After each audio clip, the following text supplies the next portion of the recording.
Raj TV நேயர்களுக்கு வணக்கம் and welcome to the show நடிகர் திலகம் சாவித்ரி.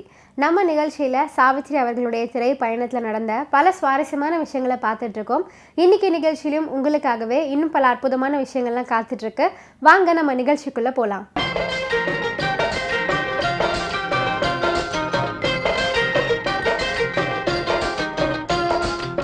மகா நடிகை சாவித்ரி அவர்களின் வெற்றி திரைப்படங்களின் வரிசையில் 1962 வருஷம் வெளிவந்த திரைப்படம் தான் காத்திருந்த கண்கள் அப்படிங்கிற திரைப்படம். ததிநேனி பிரகாஷ் ராவ் அவர்களின் இயக்கத்தில் உருவான இந்த படத்தில் ஜெமினி கணேசன், சாவித்ரி, எம்.ஆர். ராதா, எஸ்.வி. ரங்காராவ், பண்டரிபாய், எஸ்.என். லக்ஷ்மி, ராகவன், பி.டி. சந்தானம், கரிகோல் ராஜு, பாலாஜி, கோபாலகிருஷ்ணன் என்று பல அற்புதமான நட்சத்திரங்கள்லாம் நடிச்சிருக்காங்க. திரைப்படத்திற்கு இசையமைத்தவர்கள் மெல்லிசை மன்னர்களான விஸ்வநாதன் மற்றும் ராமமூர்த்தி ஆகியோர் தான். இந்த காத்திருந்த கண்கள் திரைப்படத்தில் செண்பகத்தின் அண்ணனாக வரும் கோபாலகிருஷ்ணன் சீறி பாய்ந்தும் கண்ணீர் வடித்தும் நன்றாக நடிச்சிருப்பாரு. தமிழ் சினிமாவில் மறக்கவே முடியாத குணச்சித்திர நடிகர்கள் நிறைய பேர் இருக்காங்க. அவங்களில் எம்ஜிஆர் சிவாஜி காலத்திலிருந்து ரஜினி கமல் காலம் வரை ஏராளமான திரைப்படங்களில் குணச்சித்திர கேரக்டரில் நடித்தவர் தான் நடிகர் வி கோபாலகிருஷ்ணன் அவர்கள். நீதிபதி, காவல்துறை அதிகாரி, வழக்கறிஞர், டாக்டர், ரவுடி, கொள்ளை கூட்டத்தின் தலைவன் என பல்வேறு வேடங்களில் வில்லன், நகைச்சுவை, குணச்சித்திரம் என அவர் நடிக்காத கேரக்டரே இல்லை அப்படின்னு தான் சொல்லணும். துள்ளி திரிந்த பெண்ணொன்று துயில் கொண்டதேன் இன்று என்ற பாடல். 2 கண்களும் மூடி அழகு பதுமையாக சாவித்ரி அவர்கள் உறங்கி கொண்டிருப்பாங்க.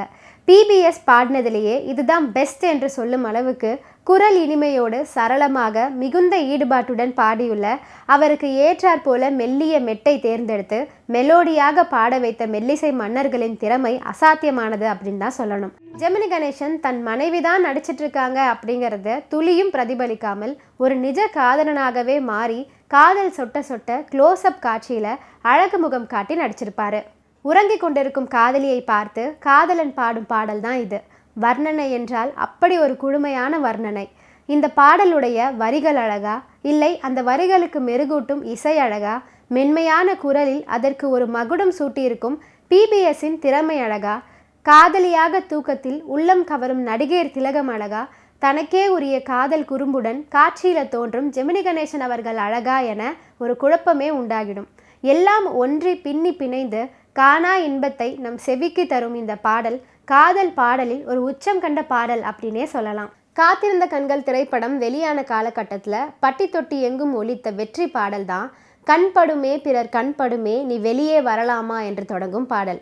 முகமது ரஃபியின் சிறந்த பல பாடல்கள் எழுதிய ஹிந்தி திரைப்பட ஆசிரியர் ஹஸ்ரத் ஜெய்பூரின் மிக பிரபலமான பாடலின் தழுவல் தான் இது. சங்கர் ஜெய்கிஷன் இசையமைத்த அந்த பாடல் இடம்பெற்ற திரைப்படம் சஸ்ரால் என்ற குடும்ப திரைப்படம். தென்னக சினிமாவின் முன்னோடியான எல்.வி. பிரசாத் தயாரித்த படம் தான் அது. ராஜேந்திரகுமார் கதாநாயகனாக நடித்த அந்த ஹிந்தி படத்திற்கு இன்னொரு சிறப்பும் இருக்கு. எம்ஜிஆர் படங்களின் ஆஸ்தான கதாநாயகி மற்றும் கன்னடத்து பைங்கிலி என்ற தமிழக ரசிகர்கள் போற்றும் சரோஜா தேவி நடித்த ஒரு சில ஹிந்தி திரைப்படங்கள்ல அதுவும் ஒன்று. இந்த படத்தின் வெள்ளி விழாவில் படத்தின் தயாரிப்பாளர் எல்.வி. பிரசாத்துக்கு படத்தின் நாயகி சரோஜா தேவி பாராட்டும் விதமாக மாலை அணிவித்தது அன்று பரபரப்பை ஏற்படுத்தியது.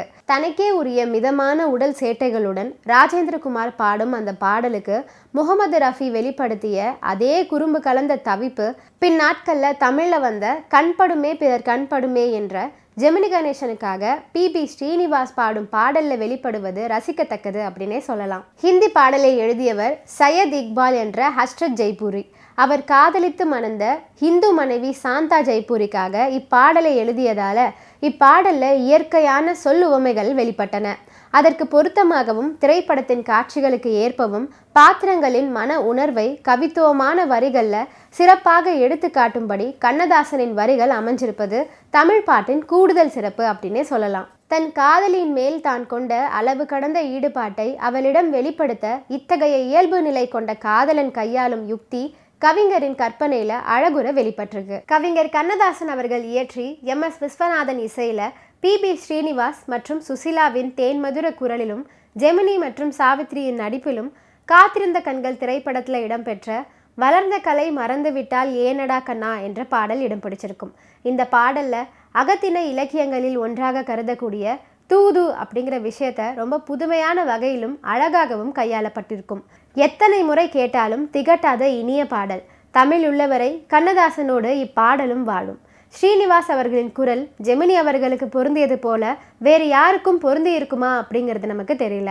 இன்னைக்கு நடிகர் திலகம் சாவித்ரி நிகழ்ச்சியில் பல சுவாரஸ்யமான விஷயங்கள்லாம் நான் சொன்னேன். இதெல்லாம் கேட்டு ரசிச்சிருப்பீங்கன்னு நினைக்கிறேன். இந்த நிகழ்ச்சியை தொடர்ந்து பாருங்கள். நன்றி, வணக்கம்.